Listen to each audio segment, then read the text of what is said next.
हर हर महादेव। श्री शिवाय नमस्तुभ्यम। हर हर महादेव, हर हर महादेव, घर घर महादेव, हर हर महादेव, घर घर महादेव, हर हर महादेव, घर घर महादेव। आज पूर्णिमा का दिन है, कार्तिक पूर्णिमा। तो कार्तिकेय जी को नमस्कार करते हुए, भगवान विष्णु, लक्ष्मी जी महारानी को नमस्कार करते हुए आज हम लोग कथा आगे की ओर ले जाएंगे। उसके पूर्व मैं यहाँ के स्थान देवता, वास्तु देवता, ग्राम देवता, क्षेत्रपाल देवता, समस्त देवी देवताओं से को आवाहित करता हूँ। सर्वप्रथम गणेश जी महाराज से अनुरोध पूर्वक प्रथम पूज्य देव को आह्वान करते हुए उनको निमंत्रण देता हूँ तथा उनसे अनुरोध करता हूँ कभी सभी देवी देवताओं को आने के लिए मार्ग प्रशस्त करें, दसों दिशाओं को मुक्त करें ताकि सभी देवी देवता यहाँ पर विराजमान रहकर कथा श्रवण कर सकें। मैं आपसे यह भी प्रार्थना करता हूँ, हे गणेश जी महाराज, इस कार्तिक माह में सभी पर अपनी अखंड कृपा बनाए रखें। मैं आकाश कुमार राजगढ़िया, बंसल गोत्र उत्पन्न हम, उमा शंकर नारायणी देवी राजगढ़िया का पुत्र, सांवरिया बाबा का शिष्य, हमारी कुल देवी केशरसती माता का वंदन करते हुए, सांवरिया बाबा से इजाज़त लेते हुए आज की कथा प्रारंभ करता हूँ। मैं अपने भोलेनाथ मैया गौरा को गौर बिंदोरा के रूप में आप जिस प्रकार कथा सुन रहे हैं उनसे प्रार्थना कर उनको अनुरोध करता हूँ कि वो अपना आशीर्वाद सभी पर बनाए रखें। आवाहित सभी देवी देवता यहाँ पर रहकर इस कथा को आगे की ओर ले जाएं और श्रवण करके हमें आशीर्वाद प्रदान करें। हे भोलेनाथ, मैं आपसे यह भी अनुरोध करता हूँ, आज पितरों को मुक्ति प्रदान करने का भी विशेष दिवस है और आज बैतरनी पार करने के लिए नाव को भी प्रवाह करने का कहीं कहीं पर यह है ताकि वह नाव आपको आगे जब आपके मृत्यु के उपरांत बैतरनी में गौ माता और नाव का जहाँ जरूरत हो वहाँ नाव मिल सके। इसके लिए लोग नाव भी प्रवाहित करते हैं। तो हे भोलेनाथ, जो भी मान्यता हो, जो भी प्रार्थना हो, जो भी कृपा हो, आप सभी प्रकार की कृपा मेरे परिवार के सभी सदस्यों, मेरे बंधु बांधव, व्यवसायीगण और जो इस कथा को श्रवण करे उन सब पर बनाए रखना। हे महादेव, ऐसे तो विश्व का कल्याण करना, लेकिन विशेष रूप से उन लोगों पर भी अखंड कृपा बनाए रखना ताकि वो लोग भी इस कथा को सुनकर प्रचार प्रसार कर सकें। मैं इसके साथ ही आप सबों को वंदन करते हुए मेरे श्रोता भाइयों से अनुरोध करता हूँ कि मेरे YouTube चैनल आकाश राजगढ़िया को ज़्यादा से ज़्यादा प्रचार करें, प्रसार करें और YouTube चैनल को ज़्यादा से ज़्यादा लाइक और सब्सक्राइब करें, क्योंकि आपके लाइक, सब्सक्राइब और कमेंट से मुझे अपनी गलती का भान होगा और मुझे प्रोत्साहन मिलेगा। तो आप, मैं एक व्यवसायी के रूप में हूँ, मैं आगे कथा पढ़ता रहूँ, इसके लिए आप लोगों का सपोर्ट बहुत ज़रूरी है। बिना सपोर्ट के तो भगवान श्री कृष्ण ने भी गोवर्धन पर्वत नहीं उठाया था। तो जब भगवान श्री कृष्ण को भी सपोर्ट की आवश्यकता थी, सखाओं की लाठियों की आवश्यकता थी, तो मुझे भी आप सबों की लाठी की आवश्यकता है। कृपया मेरे YouTube चैनल को सब्सक्राइब और लाइक जरूर करें। हर हर महादेव। हे भोला, सब दुख काटो हमारा, हे शंभो, सब दुख काटो हमारा, शिव शंकर जपू तेरी माला, बाबा भोला जपू तेरी माला, के भोला सब दुख काटो हमारा। हे काशी काशी शिव काशी भोलेनाथ की जय, काशी विश्वनाथ की जय।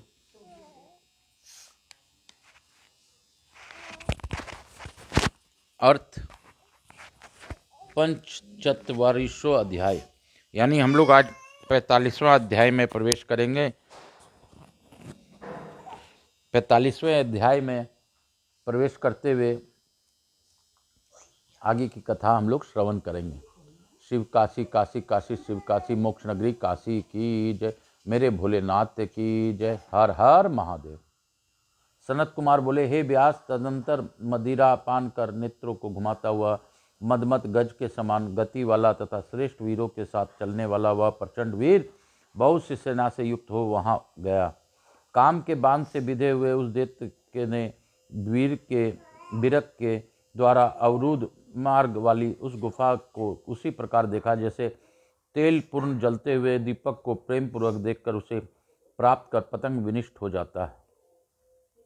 उसी प्रकार बार बार देखकर वीरक के द्वारा पीड़ित किए जाने पर भी वह मूर्ख महादैत्यपति अंधक कामाग्नि से दग्ध शरीर वाला हो गया। वीरक ने पाषाण, वृक्ष, व्रज, जल, अग्नि, सर्प एवं अस्त्र शस्त्रों से उसे पीड़ा पहुंचाई और पुनः पीड़ित करके पूछा कि तुम कौन हो और वो कहाँ से आए हो। उसका वचन सुनकर अंधक ने अपना अभिप्राय प्रकट किया और उस वीरक के साथ युद्ध करने लगा। आश्चर्य है कि इस अप्रमेय महावीर वीरक ने अंधक को एक मुहूर्त में युद्ध में जीत लिया। महान खड़ग के चूर चूर हो जाने पर दुखी तथा विस्मय रहित वह अंधक युद्ध भूमि छोड़कर भूख के प्यासे से व्याकुल हो भाग खड़ा हुआ। तत्पश्चात प्रहलाद आदि प्रधान दैत्य उसके साथ युद्ध करने लगे, किंतु अत्यंत भयंकर वे दैत्य अनेक शास्त्रास्त्रों से लड़ते हुए पराजित होने के कारण लज्जित हो गए। तब विरोचन बलि हजारों भुजाओं वाला बाण भाजी, कुजुम, संबर एवं वृत्र आदि पराक्रमी दैत्य युद्ध करने लगे। चारों ओर से घेर कर युद्ध करते हुए उन दैत्यों को शिव के गण वीरक ने पराजित कर दिया, उनके दो टुकड़े कर दिए। बहुत से दानवों को मर जाने पर और कुछ के शेष रहने पर सिद्ध संधों ने जय जयकार किया। मेधा मांस पीव से महाभयंकर उस युद्ध के बीच गिद्दड़ आनंद से नाचने लगे एवं रुधिर के भयंकर कीचड़ में विचरण करते हुए मांसाहारी जंतुओं से सारी रणभूमि भयंकर दिखाई पड़ने लगी। उस समय वीरक द्वारा दैत्यों के विनिष्ट हो जाने पर भगवान सदाशिव ने दाक्षायणी को संतावना देकर कहा, हे प्रिय, मैंने पूर्व में जिस कठिन महापाशुपात व्रत को किया था उसे करने जा रहा हूँ। शिव जी बोले, हे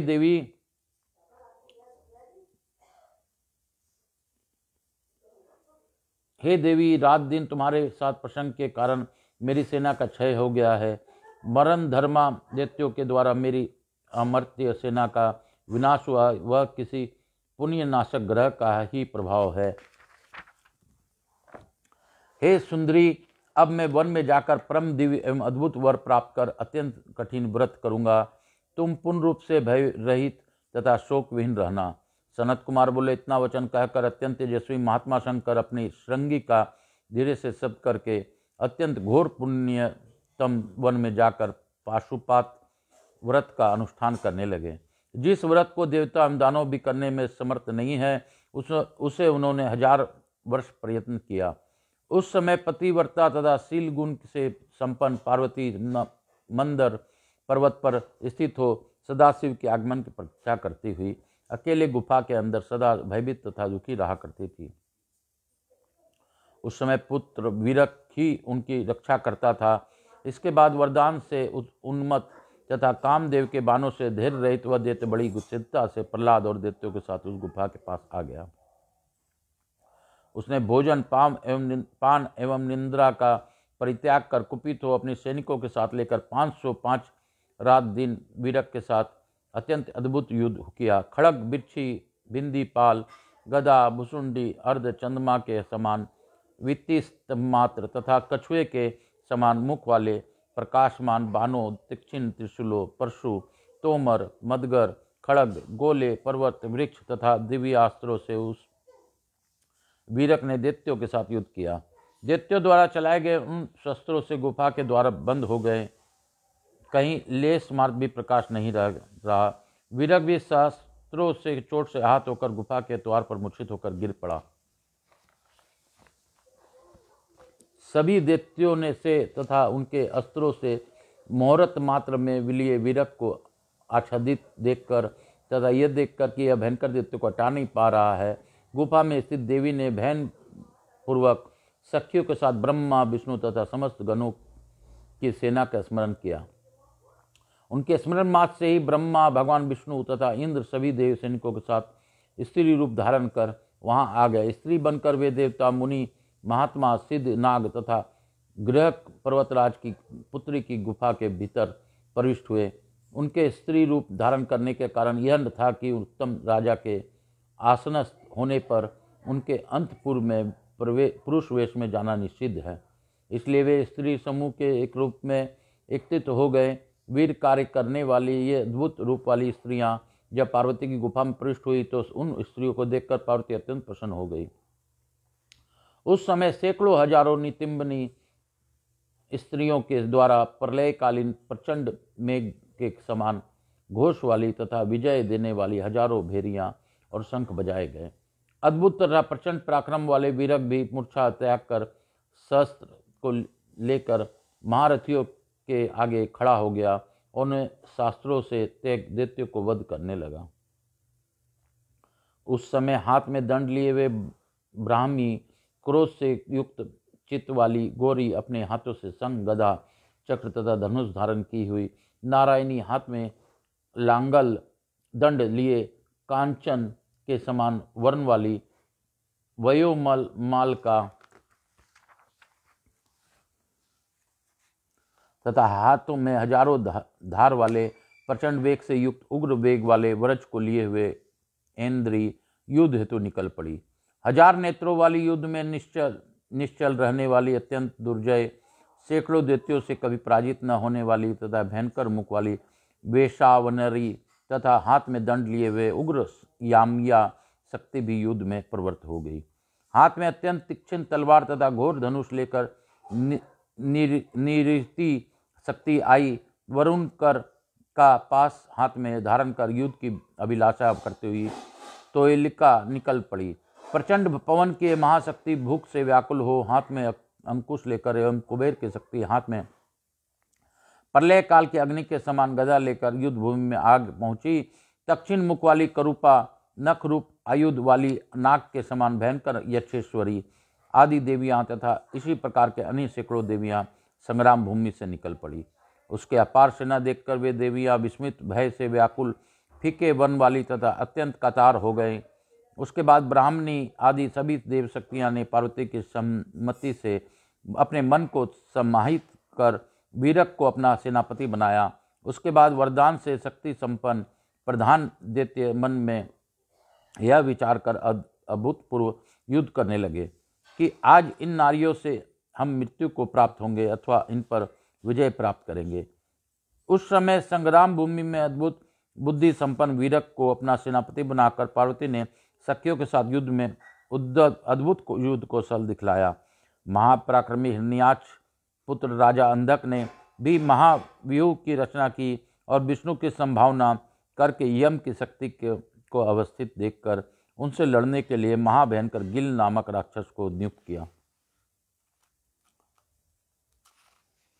ब्रह्मा जी की सेवा करने से उसका मुख अत्यंत विकराल हो गया था, इसलिए उसे मारने के लिए भगवान विष्णु आए। उसी समय 1000 वर्ष बीत जाने पर प्रलयकालीन हजारों सूर्य के समान कांति वाले व्याघ्र चमधारी भगवान शिव जी भी कुपित होकर युद्ध भूमि में आए। तब उन महेश्वर को युद्ध भूमि में आया देखकर अत्यंत प्रसन्न हुई उन स्त्रियों ने वीरक के साथ लेकर महायुद्ध किया। उसी समय सिर झुकाकर सदाशिव को प्रणाम करके पति को पराक्रम प्रदर्शित करती हुई गौरी ने प्रसन्नतापूर्वक घोर युद्ध किया। उसके बाद शंकर जी पार्वती के हृदय से लगाकर गुफा के भीतर प्रविष्ट हो गए। पार्वती ने उन हजारों स्त्रियों को अनेक प्रकार के सम्मानित कर विदा किया और वीरक को गुफा में द्वार पर रहने दिया। उसके बाद नीति में विच्छन उस असुर ने गौरी एवं गिरीश को संग्राम भूमि में देखकर शिव जी के पास विंधस नामक अपना दूत भेजा। उस संग्राम में देवता के प्रहार छत विचत शरीर वाले उस दैत्य ने शिव जी के पास जाकर उन्हें सिर से प्रणाम कर गर्व युक्त कठोर वचन कहा।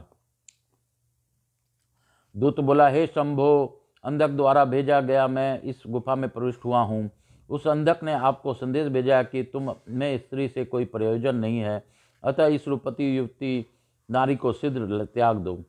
प्रायः आप तपस्वी को अंतःकरण को भूषित करने वाले क्षमा आदि गुणों का सेवन करना चाहिए। मुनियों से विरोध नहीं करना चाहिए। ऐसा विचार कर मैं तुम्हें विरोध नहीं करना चाहता। वस्तुतः तुम तपस्वी मुनि नहीं हो किंतु शत्रु हो। हे धूर्त तापस, तुम हम दैत्यों के महाविरोधी शत्रु हो, अतः सिद्धता से मेरे साथ युद्ध करो। मैं आज ही तुम्हारा वध करके तुम्हें रसातल पहुंचाता हूँ।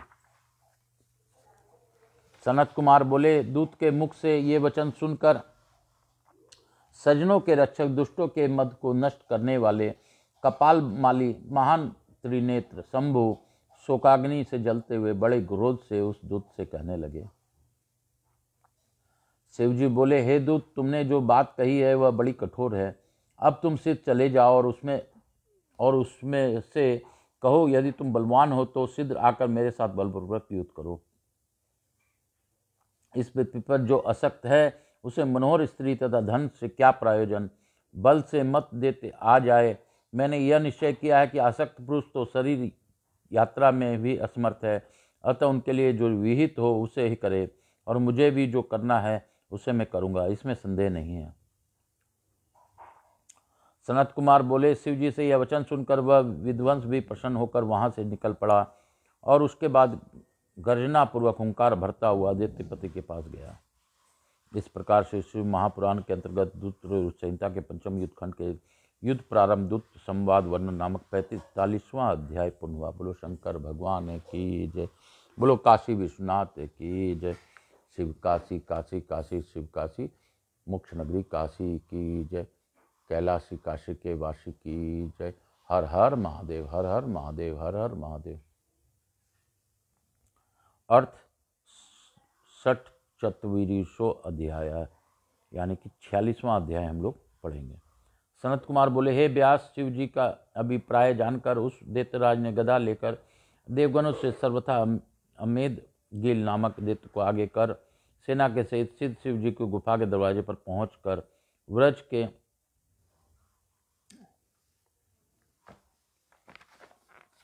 व्रज के समान तीखे शस्त्रों से प्रहार करना प्रारंभ कर दिया।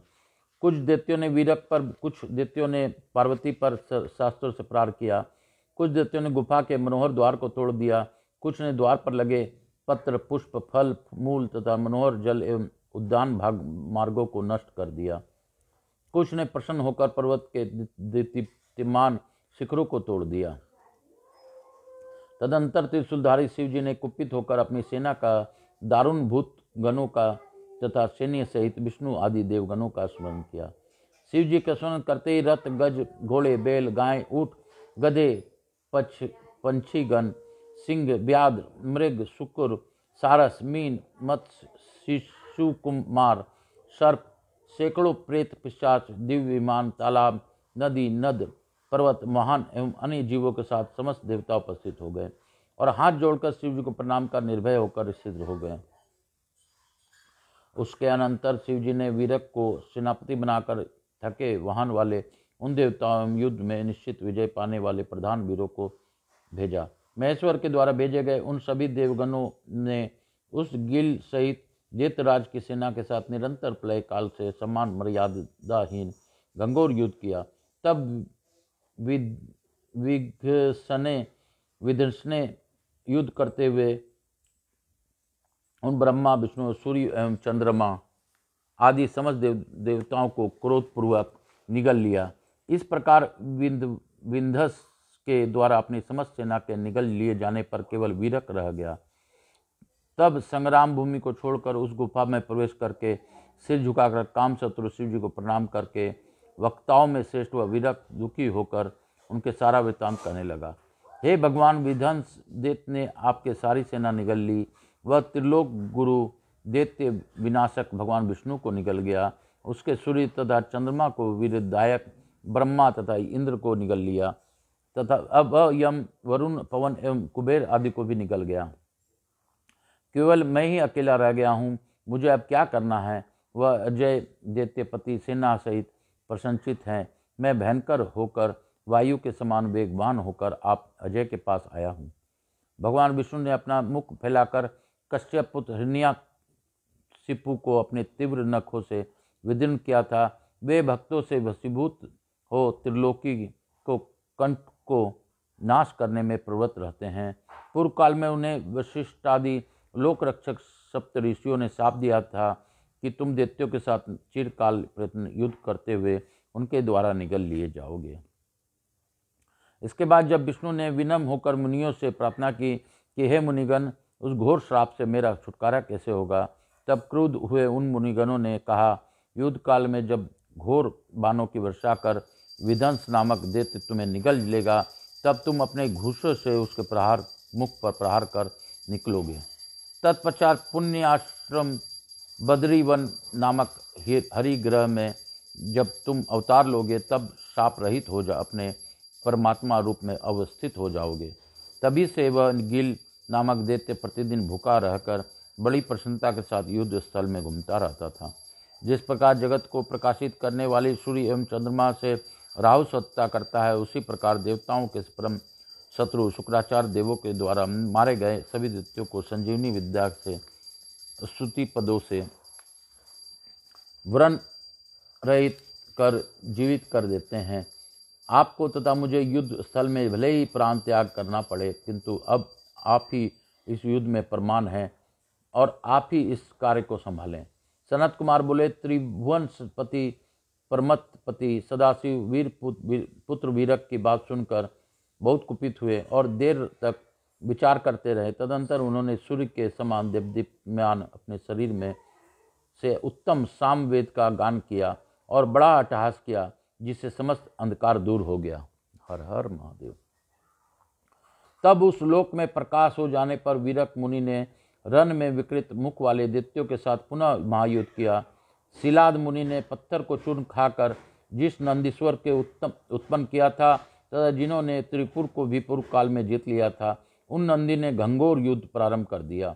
नंदी को भी उस राक्षस ने निगल लिया। ऐसा देखकर योद्धाओं एवं मुनियों में अग्रण्य तथा सभी विद्याओं के निवास साम दम धैर्य आदि गुणों से युक्त स्वयं कपर्दी महारुद्र वृषभ पर सवार हो निकले हुए देवगणों को उगलवा देने वाले दिव्य मंत्र का जप करते हुए दक्षिण बाण शूल तथा खड़ग लेकर युद्ध के लिए उस राक्षस के सम्मुख उपस्थित हुए। इतने में महावीर वीरक सभी को लेकर उस विध्वंस राक्षस के मुख से निकले। इसी प्रकार विष्णु, ब्रह्मा, इंद्र, चंद्रमा, सूर्य आदि सभी निकल आए। तब उनके सेना प्रसन्न होकर पुनः युद्ध करने लगी। उस सेना के जीत लेने पर देवगणों के द्वारा मारे गए समस्त दैत्यों को शुक्राचार्य अपने संजीवनी विद्या के बल से पुनः जीवित करने लगे। तब गणों ने शुक्राचार्य को पशु के समान बांधकर शिव जी के समीप उपस्थित किया और त्रिपुरारी शिव जी ने उन दानव गुरु को निगल लिया।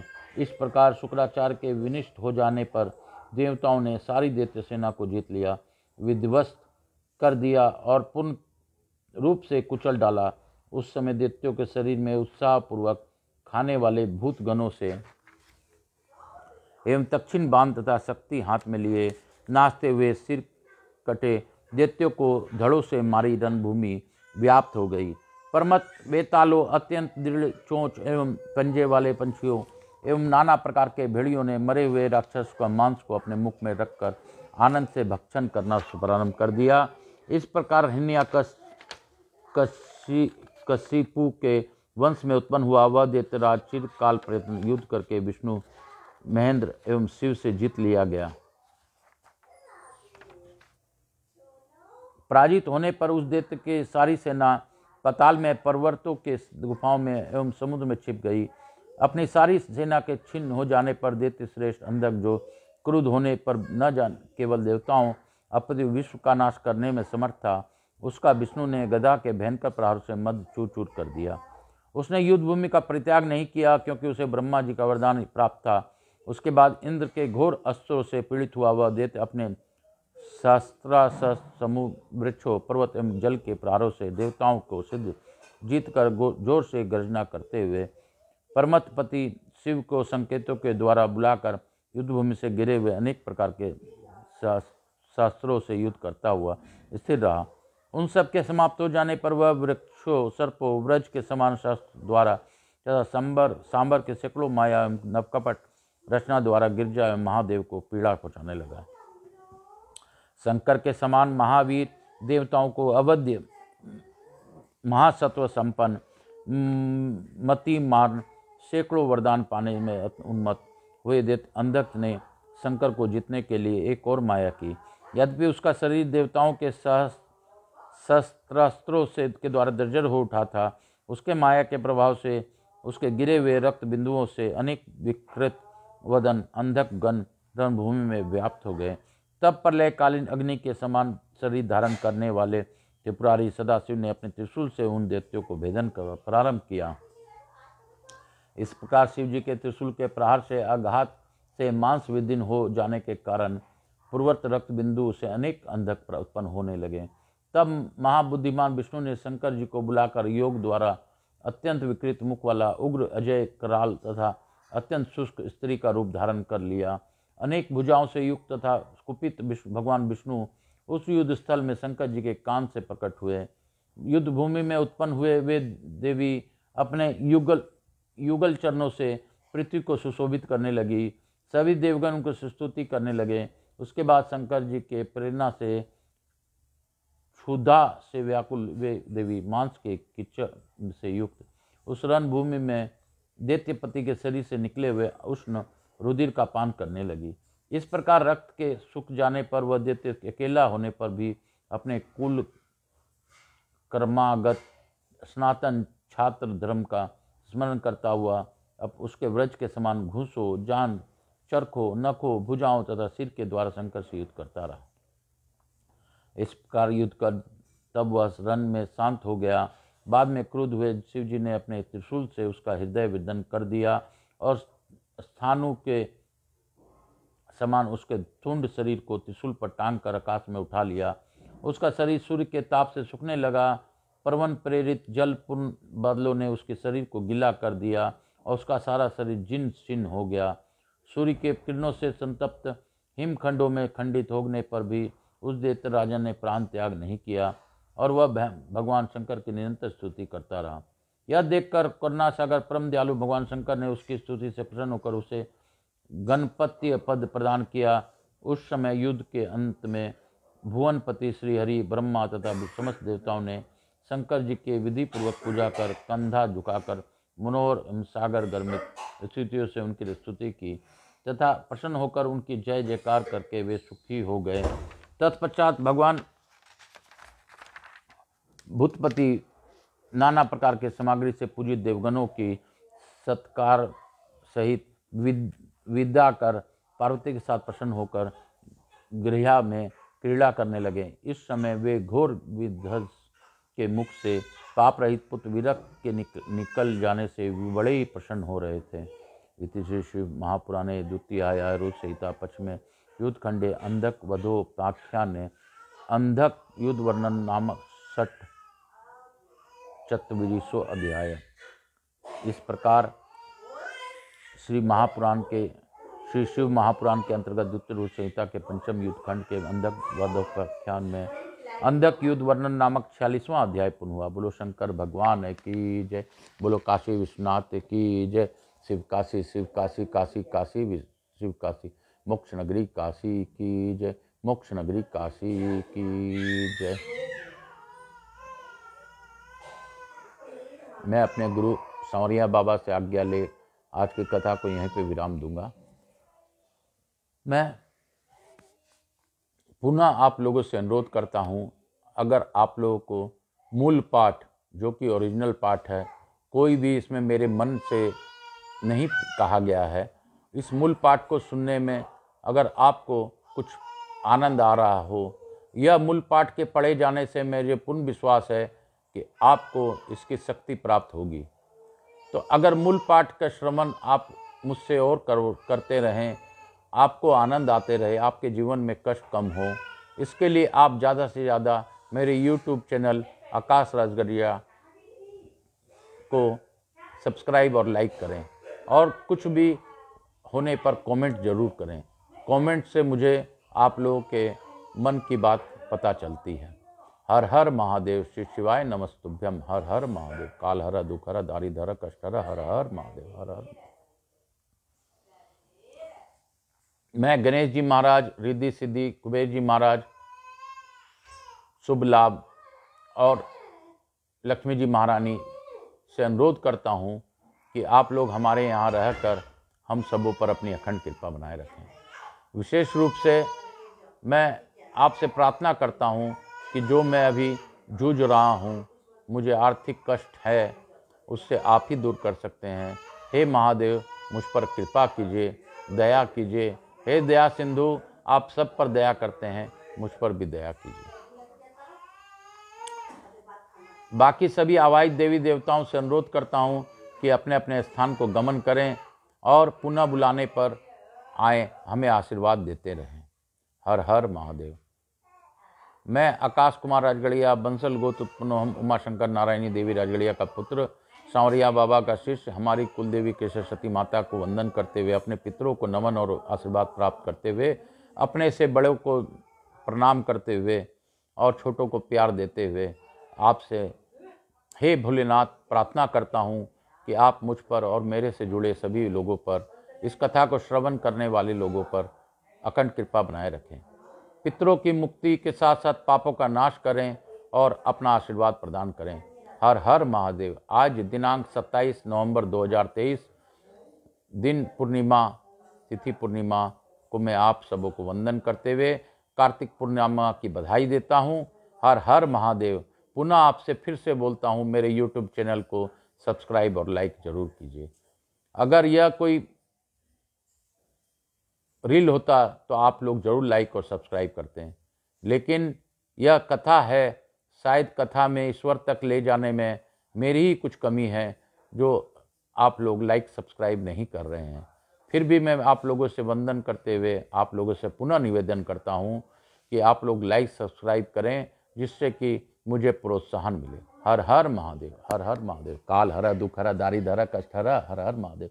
भोला सब दुख काटो हमारा, शिव शिवाय नमस्तुभ्यम। हर हर महादेव। घर घर महादेव। हर हर महादेव। घर घर महादेव। हर हर महादेव। घर घर महादेव। हर हर महादेव। घर घर महादेव।